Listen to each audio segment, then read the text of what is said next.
সৰু ল'ৰা ছোৱালীয়ে দেখিলে পাগল হোৱা বস্তু চাওকচোন কেনেকৈ একদম গোটেই পুকচি আমাৰ এই আকৌ খাবলৈ পাগল লগতে চিপছ টিপছ দোকানত বস্তু দেখাৰ লগে লগে মানে ক'বলৈ বাকী নাই আৰু এইটো সৰু ল'ৰা ছোৱালী বস্তু কিমান সাৱধানে মানে বস্তুবিলাক পেকিং কৰি পিনি আহিব লাগে ন আৰু তেনেস্থলত এয়া অৱস্থা কেইবেগ লাগি আছিলে কেইবেগৰ ভিতৰত আছে এইটো লিচি হয় নেকি লিচি ললিপপ হৈ থাকে বা যিয়ে হওক লেতেৰা লেতেৰা পোক ডাঙৰ ডাঙৰ এটাও নহয় দুটা আছে ধৰাচোন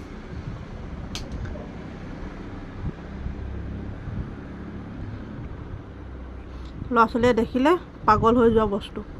সেয়া অৱস্থা এইবিলাক খালে মানে আমাৰ ল'ৰা ছোৱালীৰ কি অৱস্থা হ'ব বাৰু